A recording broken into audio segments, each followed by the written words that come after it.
got some genuine podium potential here this weekend. If he qualifies well, he will automatically be through the qualifying too, as will Jake Dixon, who you saw as always there, sharing a lap with his crew chief, Mauricio Nicastro. Jake Dixon found himself in qualifying one last weekend and did not emerge out of that, although his day yesterday wasn't without his problems. Jake Dixon has at least been able to avoid the same pitfall that he fell into a week ago. That is one positive. Said there were small improvements yesterday in his search to stop his bike a little bit better this year, more comfortably. It's been pretty much ongoing for the most part of 2025 for Dixon.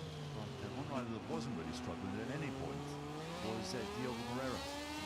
If rumours are true, it does seem as though Diogo's future is now certain. He'll be stepping up into MotoGP next year with Honda, we're led to believe. And there will be a multi-year deal. And with that, after kind of settled, Diogo can very much set his attention on what is going on track. Yesterday he was blisteringly fast. He had a little crash in the afternoon, but he was able to shrug that off, and yeah, just fast, consistent. We'll come on to some of the race rhythms that we saw yesterday afternoon in just a little bit when the session starts, but safe to say, Lewis, at this point, that I think we have a pre-race favourite at this early stage of the weekend, and I think it's the rider that won last week as well. Yeah, Diogo Moreira, super strong either side of his crashes, got back out after that little tip-off to set a 141.213. Of course, there's no point in us telling you the words all-time lap record this weekend because it's a brand new circuit to everyone, but Diogo Moreira looked competitive throughout the day yesterday, although he did admit that it was perhaps a little difficult first thing yesterday morning to pick his braking points around this kind of circuit, which is really a lot of the secret to nailing a perfect lap around here, with many of the big stops around this circuit into turn 1, turn 5, turn 9, 12 and 15. The latter 3 of those are all pretty tight chicanes too. It's so easy to get wrong, even if on the face of it they're quite simple corners. Perhaps that does just tempt you into going that little bit too far with your braking point on the way in.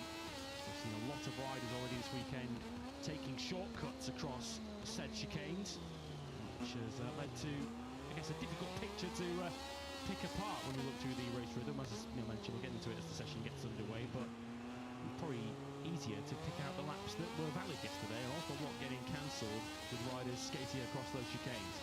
Yeah, it was notable. You could really tell that we were at a new venue, because even the fastest names weren't super consistent like you normally see, where everyone is running times within half a second or even 1 second of one another in the afternoon practice session. By that stage of the weekend, everyone's fully bedded in. Yesterday, even when you were looking at the likes of Moreira and Gonzalez's pace, there was still a great deal of variation. 1 lap, 2 laps would be fast, and there would be another where they clearly had run off at the chicane or messed up one of the corners and were 2 or 3 seconds slower. Great deal of inconsistency right across the board in Moto2, and all riders just saying that it is so crucial to be so precise with your braking. I think it was in MotoGP, some of the riders were saying even if you're 2 meters later with your braking, you can have pretty grave consequences for some of the chicanes that we have at this circuit, and there are quite a few of them. I mean, down at turn 9 to 10, 12 and 13, and then 15 and 16. If you're wide into the entry, then you really do mess up the entire chicane and you lose big time. So almost riding within yourself, I think, is proven to be something of a positive thing, just making sure that you're not pushing over the limit and keeping the mistakes out of the game. I think whoever is mistake-free over this weekend will really benefit for a really top result. And it's a tricky one, isn't it? Because nailing the perfect lap, the value of that is probably higher here than it is at many circuits on the calendar when we get to qualifying later on this afternoon, because we are expecting overtaking to be difficult, not impossible, but certainly difficult in the Grand Prix that we have tomorrow here in Moto2. So getting yourself up the grid is going to be so important, not just for that reason, but also because you want to be ahead of any chaos that might come your way into the first couple of corners. We certainly saw in the World Superbike action a few weeks ago here. Didn't always get the full field through the first few corners unscathed. So yeah, it is walking that tightrope between nailing a clean lap, but also trying not to go over the limit whilst trying to search that extra 100,000th of a second, which in Moto2 could make the difference between a couple of rows on the grid. Yeah, absolutely. And when you look at the layout of the circuit, there's lots of slow turns, and therefore you might think, oh, lots of opportunities to overtake on this circuit. But a lot of riders were saying yesterday that's actually not really the case, because a lot of the little mini straights that we have between some of the turns are so short that you can't really benefit from a slipstream. It's just accelerate, accelerate, and then you're already on the brakes again, the brake for the next chicane. So some of the riders were saying that really there's maybe only 3 spots that they see as ideal overtaking opportunities. I think there were turn 1, that was one of the ones that kept coming up, turn 5 as well, and potentially into turn 15 just before that final chicane. So while it may look as though there's opportunities aplenty, I think yeah, some of the riders, especially in Moto2 and MotoGP, were saying it's fairly limited, and it is a one-line circuit. There's not a great deal of line variation that you could see maybe at some of the previous tracks that we visited, like Brno, which is more wide open and is more open to interpretation, I think, how you want to attack some of the turns. And the riders also pointed out yesterday that it's very difficult to make the overtake without going wide yourself and just getting an overtaken back again on the way out of some of these chicanes. Generally, as Neil mentioned, one line, which means that if you go off that racing line, then you're going to compromise your run through the corner and on the way out and potentially lose the place that you have just gained. There is a bit of a taster of what's to come as the Italtrans duo go straight across the chicane in turns 15 and 16. I do wonder that final corner as well, turn 17, on the final lap of the 3 Grand Prix we have tomorrow, and potentially the sprint later on, whether that might just be a last-ditch dive on the inside with the finish line fairly close to the exit of that final corner, but we'll cross that bridge when we get to it. A reminder, by the way, of some of the housekeeping this weekend in Moto2. In terms of the riders that we saw on track last weekend, we are largely unchanged. We have no Mattia Piscini this weekend. Of course, he wildcarded in the Czech Republic and in Austria, so he's no longer with us this weekend in a racing capacity. But we do welcome back a familiar name to Moto2, and that's Sergio Garcia, the former Moto2 World Championship leader and winner of a couple of Grand Prix last year. Garcia is part of the intact GP squad this weekend. He's replacing the injured Senna Agius, but we do now know he will be a full-time part of the Grand Prix paddock of this next season, should I say, and he'll be on one of these bikes. The 2 Grassini Calixes, he and Alonso Lopez. The former Estrella Galicia and Moto3 combination will be the Grassini Moto2 lineup in 2026. Yeah, decent lineup that, you would have to say. 2 riders that have been on Bosco chassis for some time. Be interesting to see how they get on Calix frames. It does mean that both Albert Arenas and Darren Binder are on the lookout for new seats. I wonder whether we'll see them in Moto2 again next year. Links with Arenas in the World Superbike paddock. Obviously, he has lots of big bike experience from his days endurance racing. He's done the Suzuki 8Rs more times than I can remember. And Darren Binder being linked with possibly a spot in the British Superbike Championship next year. So it would be sad to see Darren leave this MotoGP paddock. But yeah, could well be racing bigger bikes next year as well. So something to keep an eye on in the weeks to come. But here is Aron Canet. One of the big stories from yesterday were his struggles towards the end of the session. Did pit to make 1 or 2 changes right before the end of practice, before going out on a late run, and just was not able to get up and amongst the top 10 times. Although he's set an early decent time here this morning in the FP2. But yeah, yesterday, despite his best efforts, he had 1 or 2 moments, 1 or 2 laps where there were other riders just up ahead that were causing him to slow ever so slightly. Canet could just not get the job done, and I would be inclined to say that he must be feeling the pressure ever so slightly coming off the back of now 2 pretty shaky weekends on the bounce. Brno, obviously, his only non-score to date so far this year, and despite Austria looking as though it was going to be a brilliant weekend, it ended up being somewhat muted after a horrible crash in this very session in FP2, which caused him to come home in 10th. 10th position. He was riding injured after that massive high side in FP2 in Austria. So yeah, I think the pressure is on Canet to deliver here in Hungary, and I'm sure he's still not feeling absolutely physically in ideal condition. I think it's 3 straight weeks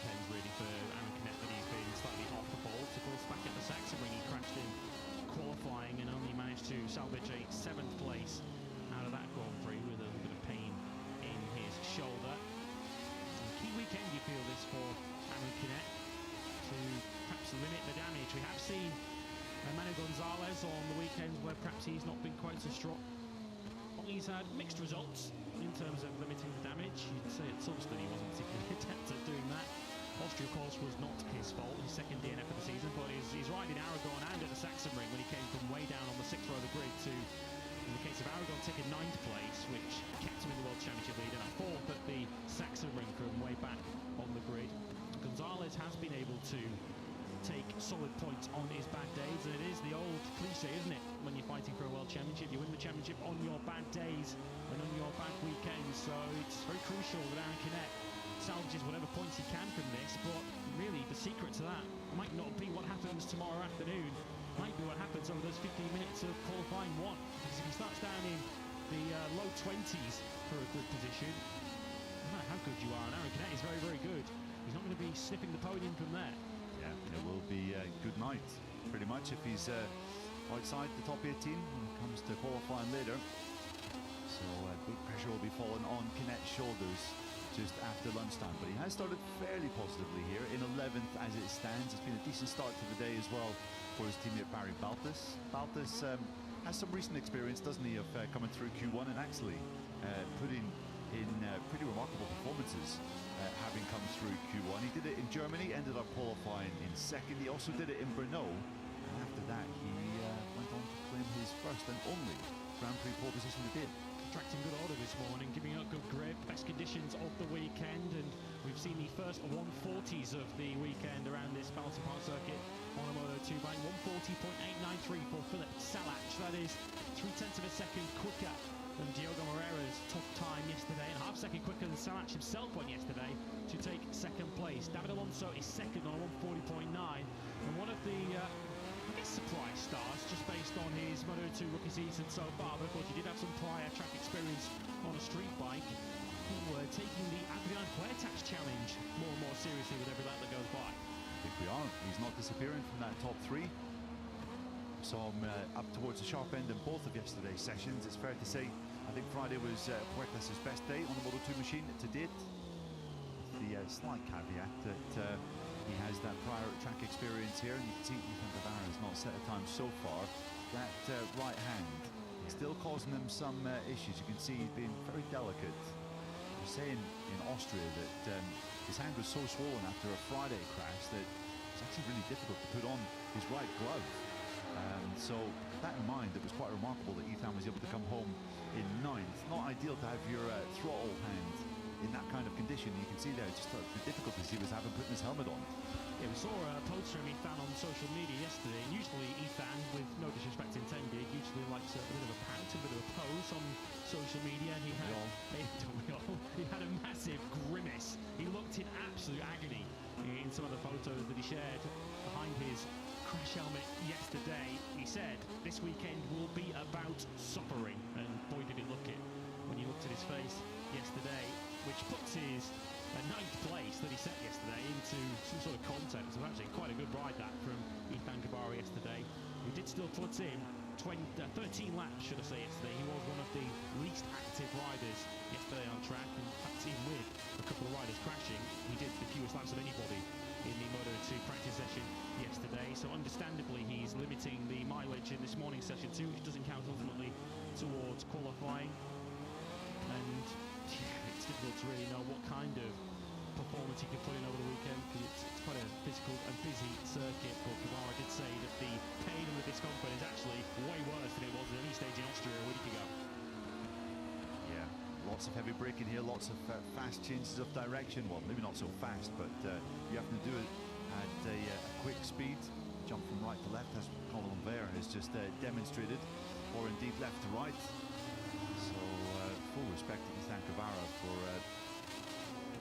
going above and beyond through the pain threshold here this weekend. Vare once again demonstrating that he is very much at home on a Moto2 machine, and I think reading through some of his comments from the summer break, he was saying real breakthrough seemed to have been made at the test that came after the Grand Prix of Czechia.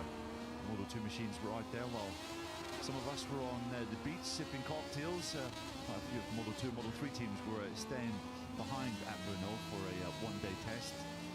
Bayer and the IO Red Bull squad were one of those names, and yeah, he said there that just gave him that little bit of extra time on the bike and allowed him to try one or two things with his settings, and well, his results since then have taken a notable spike forward. Bayer with his best result last weekend, and again yesterday, right in the mix, right towards the sharp end, 7th yesterday and currently sitting in 5th, so the Dutchman is arriving. Yeah, he said he gained a lot of confidence through the day yesterday, putting a bike on a new racetrack and immediately being competitive, which feeds that confidence as you go through the day. And interesting as well, as we've seen a few riders, Luca Marini was one of those in MotoGP who pointed out that perhaps it's a little bit more of a disadvantage to be such a tall rider around a circuit such as this, because you're having to manoeuvre your body all over the bike to try and wrestle it through those chicanes. If you're a little bit shorter, a little bit more nimble, it perhaps gives you something of an advantage, but try telling that to Colin Bayer, who's been doing a good job so far, as has his Dutch counterpart, Zonta van den Goorberg, although he was shuffled out of the top 14 in the latter stages yesterday, having got as high as the top 5 at one point.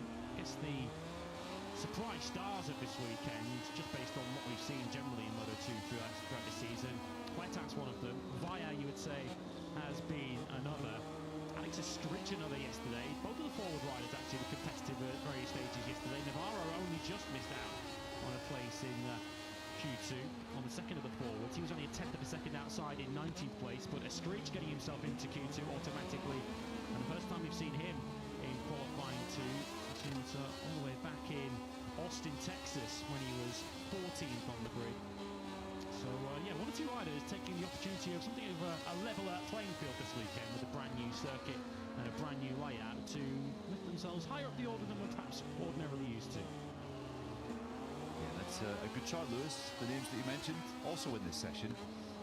Unai Oradre, who is stepping in now as a full-time rider for the QGM Motor Farinsa MSI squad, replacing, well, Eric Fernandez, who in turn replaced Sergio Garcia, who went in a separate direction from the team after the Aragon GP. Oradre, 20th in this section, just over a second off. So decent stuff for the rider that is competing for the European Moto2 Championship. And his crew chief, Norman Rank, was telling me last week that he was at a little bit of a disadvantage because Pirelli have narrowed the front rim of their front tyre this year from 3.75 inches to 3.5.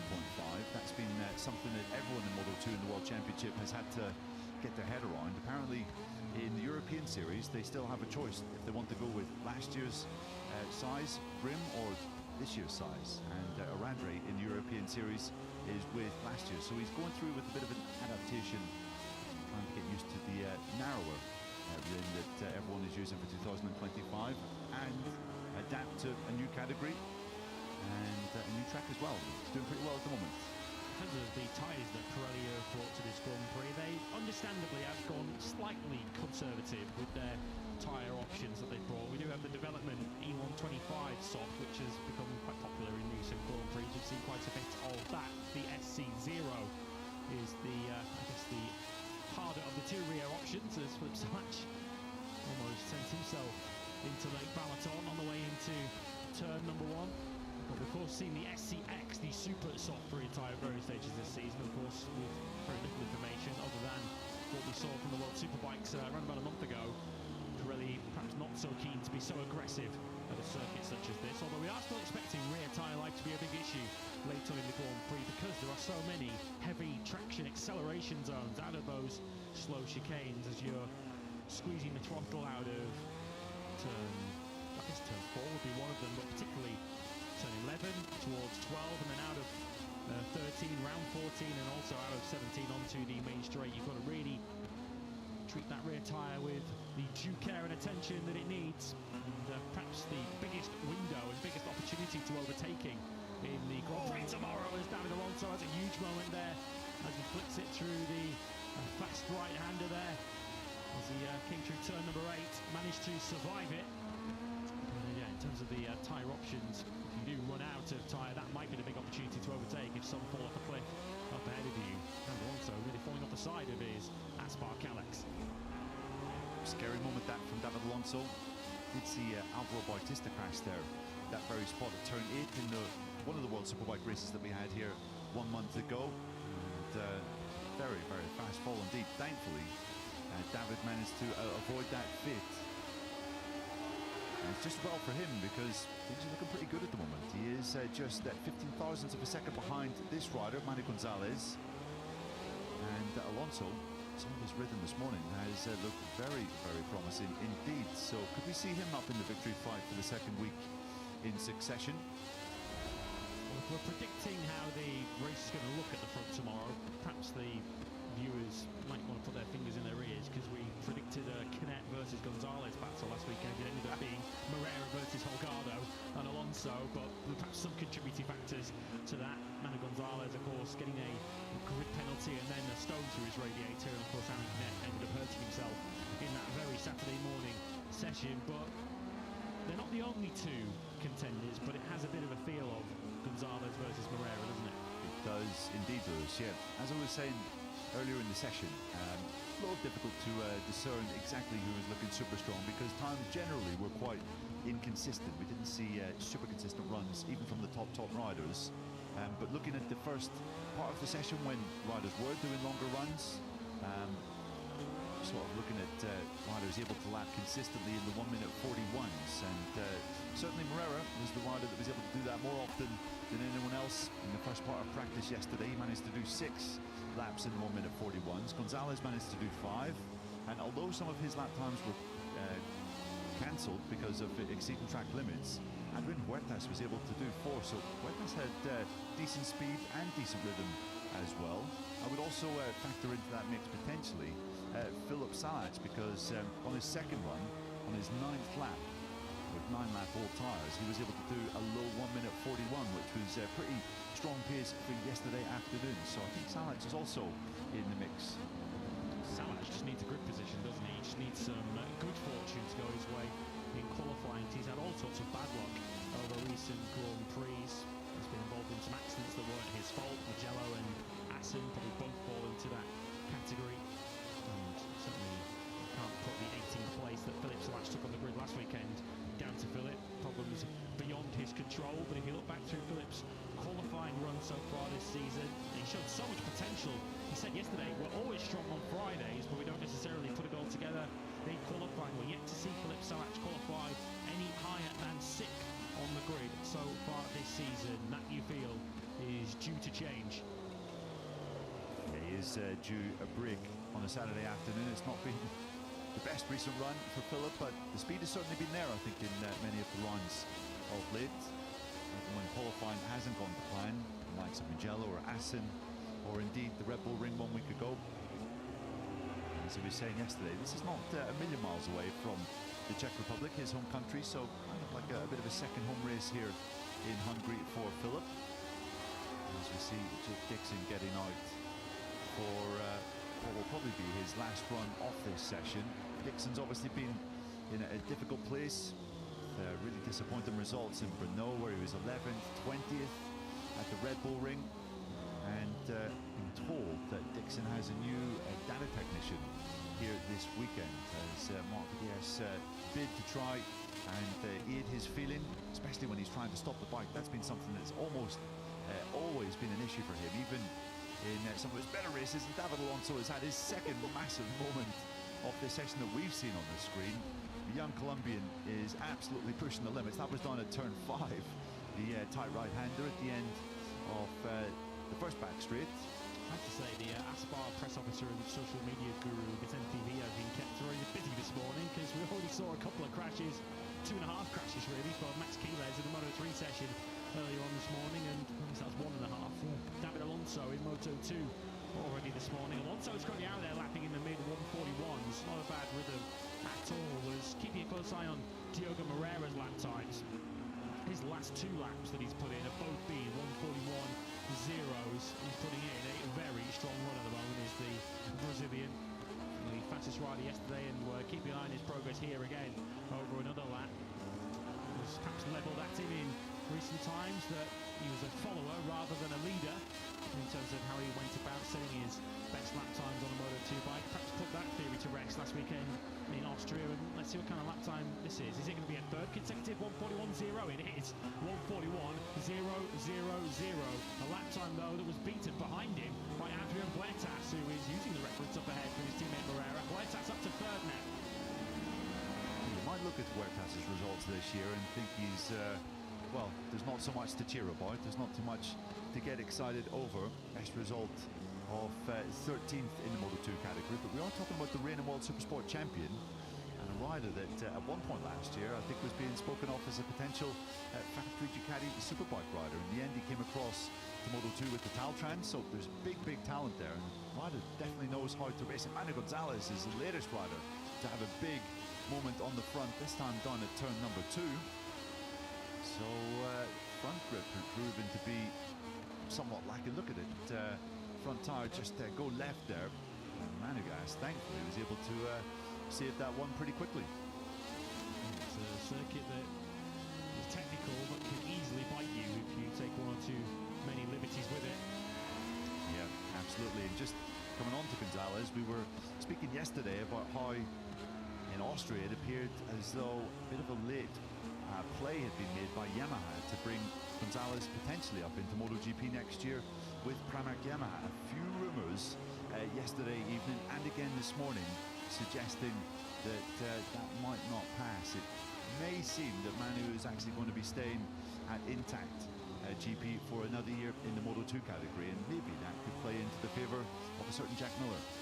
Yeah, so many dominoes that could fall once Yamaha make that decision in MotoGP. It's as mad as it might sound, it's a decision that affects all three classes of Grand Prix racing, because of course Jack Miller looking to keep his place in the Pramac MotoGP squad.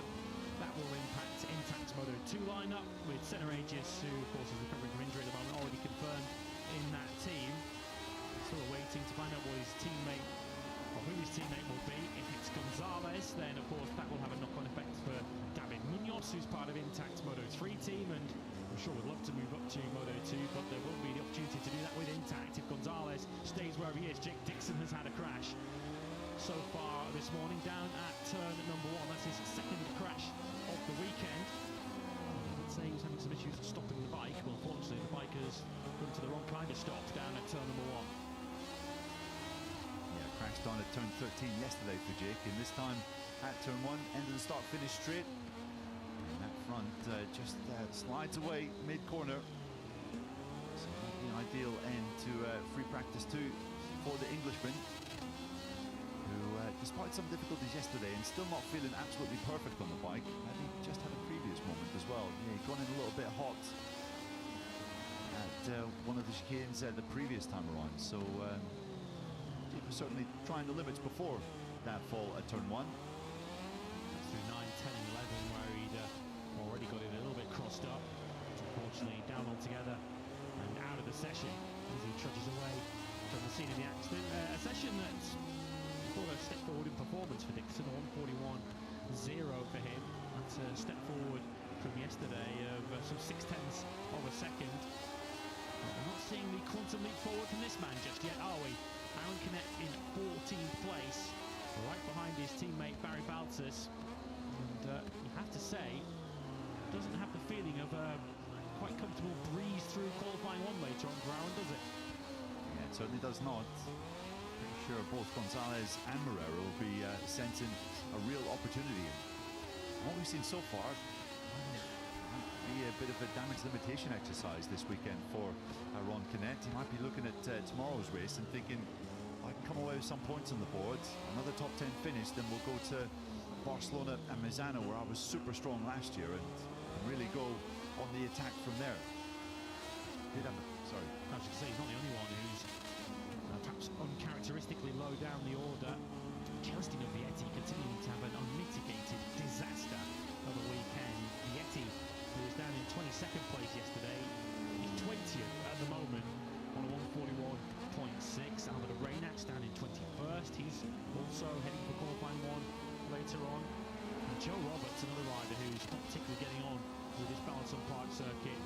Now, if you glass is half full with Joe Roberts. He's as near as makes no difference, 1 second only off the pace. The bad news for Joe is that equals P25 around here. Yeah, that is how brutal Moto2 is. We saw 1 second cover the top 25 a week ago in the Red Bull Ring, and just over 1 second covering the top 25 here in FP2. Just go to show that the smallest margins will dictate who qualifies on which row of the grid in qualifying this afternoon. Vietti was saying yesterday the fact that he crashed fairly early on in FP1 put him on the back foot, just lost a whole load of track time, which was so crucial at this new venue, obviously, and then was just not really able to make up time since then. And it is strange because obviously with the likes of Salat, Dixon, Strong at this circuit and in this session, does prove that the Boscoscoros are, I wouldn't say not suited to this circuit, but Vietti having some real issues of his own.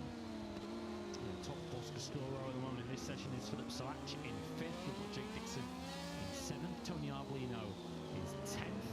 Arbolino, another name heading for qualifying 1 later on after his best drive result the weekend last weekend. And Alonso Lopez is in 16th place. We've also got Ethan Guevara, shout out him, he's in 14th place at the moment on a 1:41.3. Given that he's only done 9 laps in this session, he's still competitive when he is out there, and if he is riding through an awful lot of pain. As Moreira continues on, he's dropped into the sort of mid-141s now. His most recent lap was a 41.5. Still got his teammate Adrian Huertas right behind him, and this is an interesting little cameo, this interesting little case study for what we might see through the weekend in Moto2, because Moreira's caught Joe Roberts here, who's considerably slower than Moreira at the moment, and through the weekend, how easy is it going to be here for Diogo Moreira to overtake him? A 40.9 on that last lap for Diogo Moreira, who's now put 16 laps on those tyres, and look how many risks he's having to take to get up the inside of Joe Roberts, and this is in a free practice session. Yeah, exactly. I do feel that Simon Creafor and the other FIM stewards are going to have their hands full today and tomorrow with all the racing, because there'll be a lot of, I feel, fairly aggressive manoeuvres and block passes that may cause other riders to run off track, simply because not many other options to overtake around such a tight venue. Colin Bayer is just going from strength to strength here this weekend. 3rd fastest time for the Dutchman, now within 1/10 of a second of Manny Gonzalez. And we are seeing some real improvements from one off the Fantic Alex machines. Barry Baltas has positioned himself quite well at the end of this session, just behind Manny Gonzalez, who continues to lead FP2 here. And Baltas is on course to maybe go inside the top 6 with this time, almost top 7. So a decent turnaround from Baltas, and it's good to see his teammate has just jumped up the order as well. Aron Canet just behind him on the racetrack, a 1:41.0 for Canet, a 40.9 for Baltas. They're now 7th and 10th. Jake Dixon is between them in 8th, of course. He has been able to get back on his Moto VDS Boscoscoro now, because we can see him coming through the 2nd sector on his current lap, so he has been able to rejoin the racetrack. Colin Bayer going very well, as Neil mentioned, on this current lap, as you can see now on your screens. And there is a group of rookies who I think they're going to be keeping a very close eye on in qualifying later on. I think there are 4 of them who've got a genuine chance of qualifying somewhere up the sharp end, potentially 5, because we've not even touched upon Holgado, who's gone into 11th place, but Huertas, Alonso, Vaya, and I think Ivan Ortola too. Even though Ortola's down in 20th place in this session, he was 8th yesterday. I think all of those will fancy a bit of a giant killing here. Yeah, Ortola proved back at Assen that he can qualify well. He's on the Moto2 front row to did, but yeah, would certainly agree with you on that front. Alonso, Bayer and Holgado have been strong pretty much right the way through this weekend. Sorry, not Holgado, I meant to say Huertas. Holgado maybe more off an outside shot as we look down into the IO KTM Red Bull box. Daniel Munoz has had a good section as well, hasn't he? There's another rookie that we can maybe throw into the pile. Number 17, really deputising very ably indeed for Denis Sonju, who remains on the sidelines due to a fairly substantial leg injury he sustained when he was training just before the Austrian Grand Prix. And Canet from nowhere Welcome to the party, Aron. Yeah, takes the fastest time of 40.570, and you can see with the nod of the head there, Aron Canet is thinking, finally, I have arrived here in Hungary. Might have finally cracked it, he says. He's got to go to Q1 though later on, so still plenty of jeopardy in Aron Canet's weekend, but potentially the third player in our three-way World Championship battle might have finally joined the party here. Yeah, and well, it has taken a bit of time for him to awaken, but at least it has finally come. So, Aron Canet, we have seen him rescue weekends at a fairly advanced stage in the past before. He really does need to do so here today on Saturday.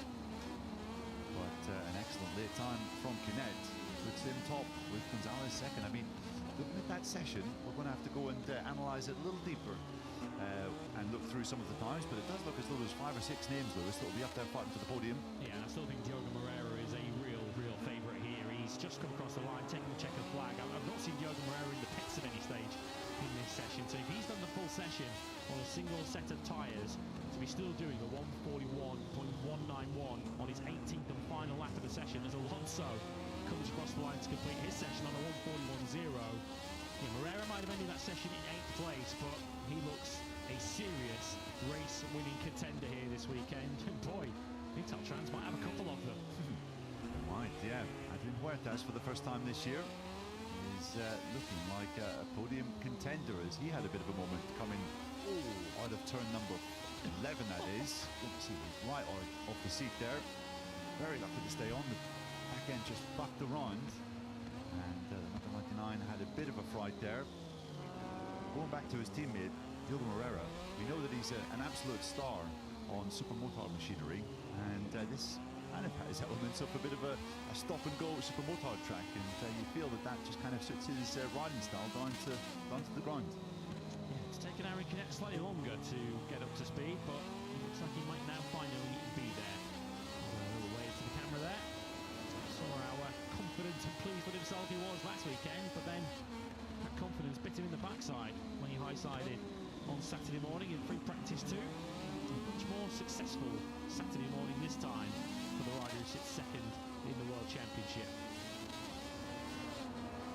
And it was certainly an eventful session for David Alonso. 2 massive moments. One of them through this corner here at turn number 8. Another rear end moment, I think it was turn number 5. So Alonso was pushing the limits of his Aspar machine.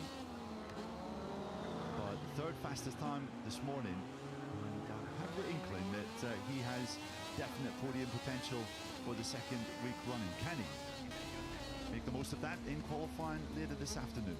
Yeah, it has the feeling of one of the most crucial qualifying sessions of the season later on here at Balaton Park, given how tight it is now, tricky overtaking may be. You're going to want to get yourself on those front 2 rows. Aron Canet has to go through Q1, and remind you later on, but he was quickest in free practice 2 from his championship rival Manu Gonzalez. Alonso a fine third from Danny Munoz, should I say. Knew I'd get that one wrong eventually. 4th for him ahead of his teammate Colin Vine. Adrian Huertas 6th from Philip Slatch, Diogo Moreira, Barry Baltis and Jake Dixon crashed on his way to 10th. Folgado next up from Ramirez, Navarro, Arenas and Alex Escrich. The Blue Crew Pramaggio next up. Alonso Lopez 18th from Iva Sasaki and Ivan Ortola. The returning Sergio Garcia at 21st. No signs of progress though for Chelsea Vietti and Joe Roberts. Zonta van den Koolberg, Darren Binder, Unai Radre, Yuki Kuni and Nakarin Atirat Huvapat, completing your field of 28.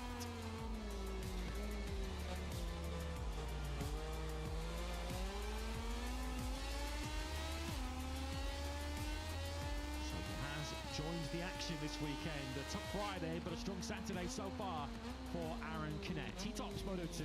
FP2 will count down to qualifying in MotoGP with their free practice 2 session moments away.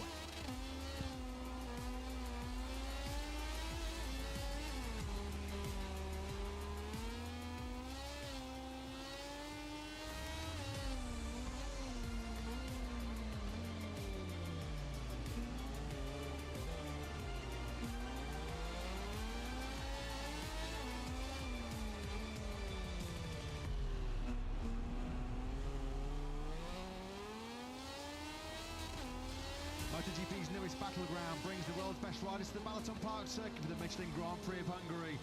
Beautiful Lake Balaton, known as the Hungarian Seas, it's a stone's throw away with a spectacular shoreline measuring close to 200 kilometres. The area is also known for the arts and is home to some of Hungary's prime vineyards. The fight for pole is coming next live. It's time for MotoGP.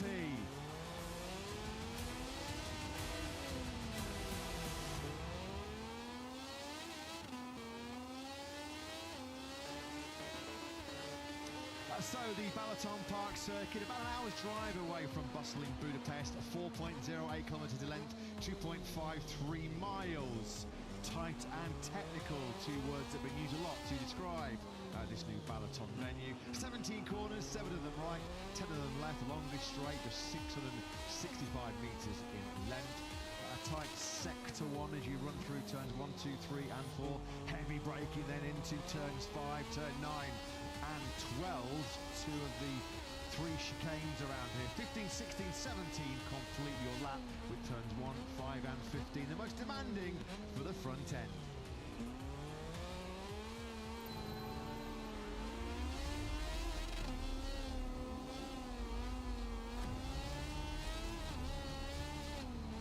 Good morning to what is a beautiful Balaton here. It's round 14 in this year's MotoGP World Championship, and for the first time in Hungary, it's Sprint Saturday time as we look to see if Marc Marquez can continue his incredible Saturday record so far in 2025. Well, his record speaks for itself, doesn't it, on Sprint Saturdays? 13 rounds completed so far. Marc Marquez has not yet finished lower than second in the sprints this season. 12 times, including the last 6, he has been victorious. He has gone on then to complete 6 successive wins on Sunday in Grand Prix for the first time since his golden run all the way back in 2014. What that means going into our 13-lap sprint this afternoon, the Spanish superstar looking to build on a 142-point advantage, 142-point lead after 13 rounds. Some performance by Marc Marquez, although there was a surprise name for the first time in his MotoGP career. Pedro Acosta on the factory KTM led the way on practice Friday with a 137.061. Painful practice as well for Acosta, a late high side at turn 2, more on that later. He led Marc and Alex Marquez, more penalty drama coming the way of Alex. Fermin Aldeguer 4th, Bastianini was 5th, had Morbidelli, Mia, Paul Espargo, Luke Marini and Fabio Quartararo. Just look at some of those big names that missed out on the top 10. A real star-studded Q1 coming up in about an hour's time. Jorge Martin, the reigning world champion, 11th, just a thousandth of a second outside of a direct spot into our second qualifying section. Marco Bezzecchi, 3 podiums in the last 4 Grand Prix on the factory Aprilia. Well, he was only 12th fastest. And what about poor old Pecco Bagnaia, whose horror 2025 continued yesterday around this tight Balaton circuit. Bagnaia, 14th fastest at the end of practice. He is in Q1. Not exactly sounding overly confident and too optimistic about his chances of getting into Q2 later on this afternoon. Bagnaia's worst Friday since Valencia back in 2023. Tough times indeed for the double MotoGP world champion. So Pedro Acosta it was that set the pace on day 1 here. Our first MotoGP action at the new Balaton Park circuit. We are just about to start the 30-minute FP2 session before we go qualifying for the first time in Hungary since 1992, all the way back at the Hungara ring, 33 years ago now. Talking you through all of the action, as always, in the commentary box. Matt Burt sitting alongside me is Lewis Sotheby. Down in pit lane is Jack Appleyard.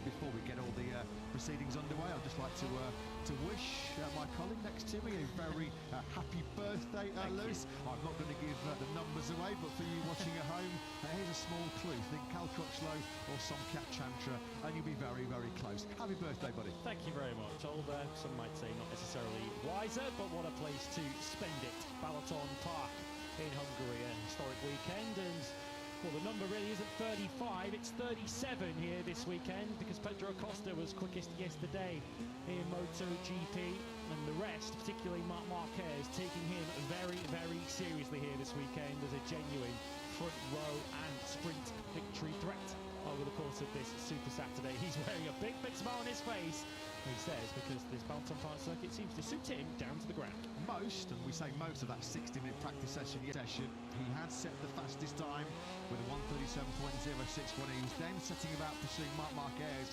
when